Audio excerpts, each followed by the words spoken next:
Welcome to my National History Day project, as this year's theme of 2017 is conflict and compromise.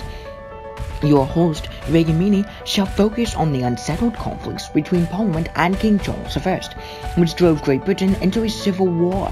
King Charles I was born in 1600 and crowned in 1625. In March of 1625, Prince Charles I became King of England, Scotland, and Ireland before his beheading in 1649. Now, once in command, tension grew between Parliament and King Charles I. Now, to summarize this, King Charles I used the divine right as an excuse to resolve his conflicts with Parliament by dismissing Parliament whenever he didn't get his way. At the same time, Parliament tried many ways to keep King Charles I in check.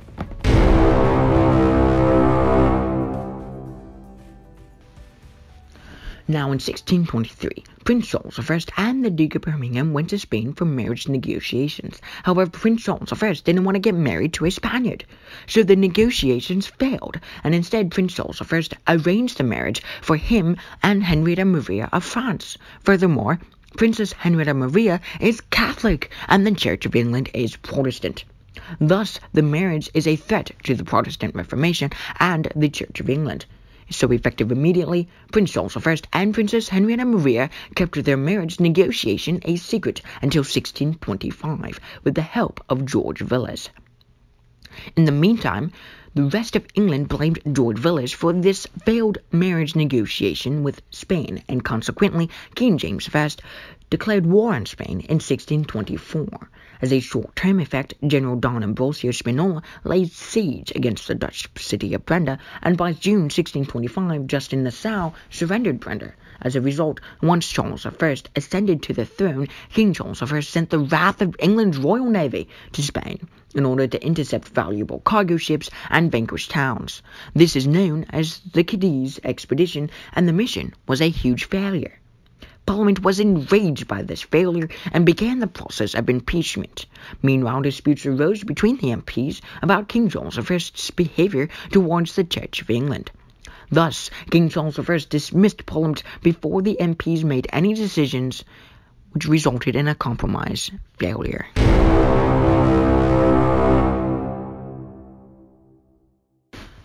Now forced to bring Parliament back, King Charles I needed funds for his war with the Spaniards. However, Parliament refused. Therefore, King Charles I dismissed that Parliament and just made a brand new one. In 1626, King Charles I started enforcing an but forgotten law called the Distraint of Knighthood. King Charles I fined those who did not obey this law that no one actually knew existed, while also ignoring the cries of Parliament. Now, Parliament, wanting to gain a leash on this king, did vote to grant a subsidy of £140,000.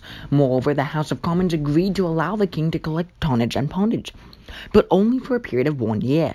In this manner, the House of Commons tried to keep a check on Charles's power by enforcing him to seek the renewal of a grant/subsidy each year. And as a counterattack, King Charles I's allies in the House of Lords, led by the Duke of Birmingham, refused to pass the bill.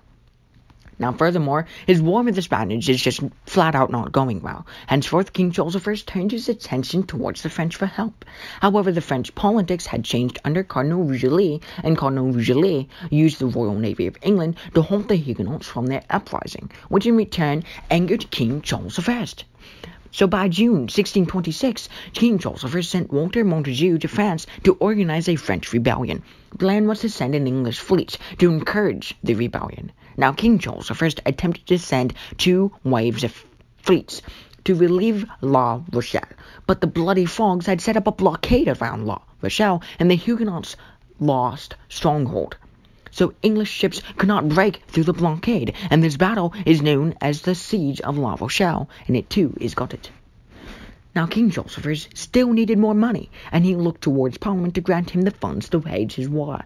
However, Parliament, still trying to reduce King Charles I's power, granted him more money, on the occasion of King Charles I signing the Petition of Right of 1628, restricting King Charles I's power. However, King Charles I did sign it, but he also did ignore it greatly, resulting this in a failed compromise. So by 1629, Parliament had to hold more secret meetings and began drafting the 3 resolutions. However, King Charles I, believing in his divine right, thus refused to comply with Parliament's demands and dismissed Parliament, ruling for his own on 11 years.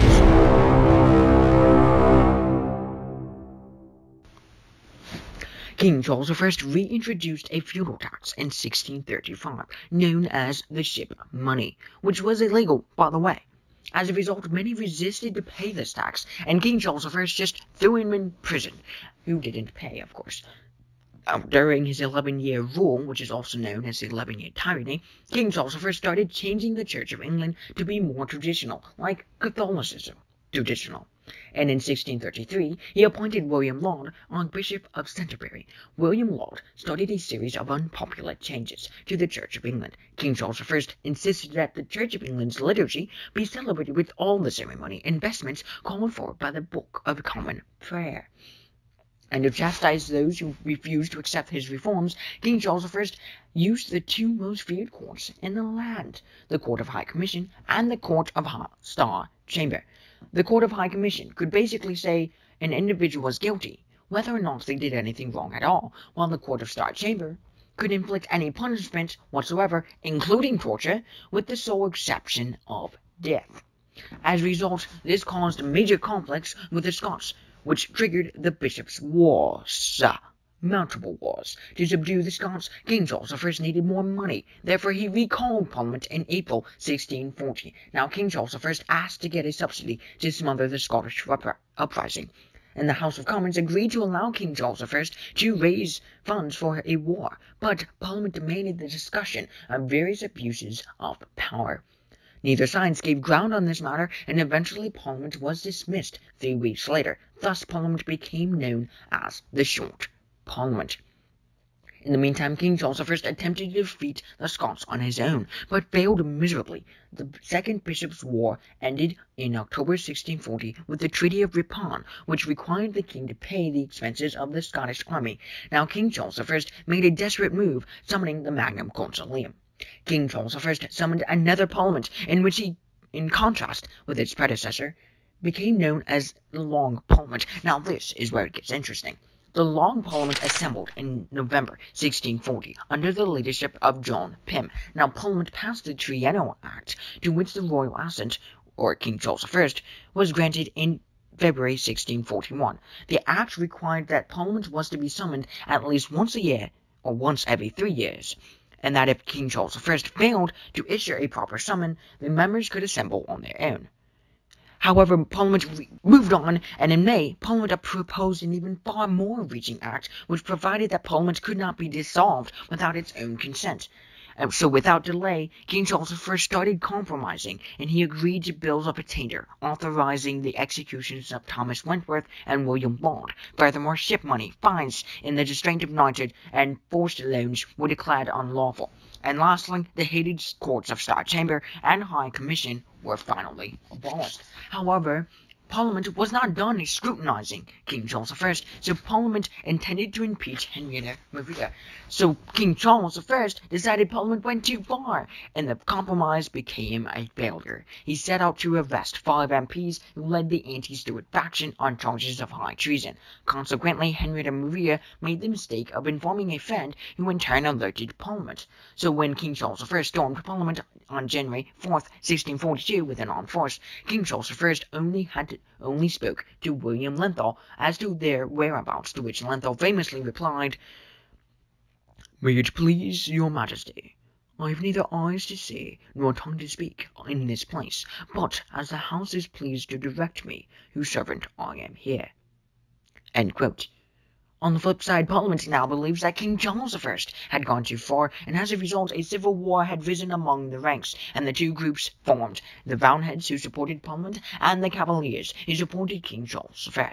Finally, the Civil War started on October 25th, 1642, with the Battle of Edgehill. The 2 groups fought restlessly and tirelessly, with wars favoring neither sides, up until 1644, the Battle of Naseby, where the war finally decided in favor of Parliament.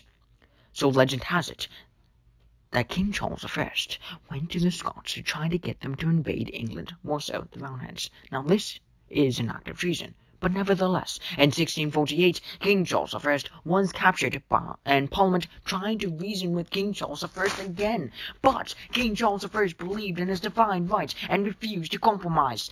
As a result, on January 30th, 1649, King Charles I was beheaded, in which his last words were, "Death is not terrible to me. I bless God, I am prepared."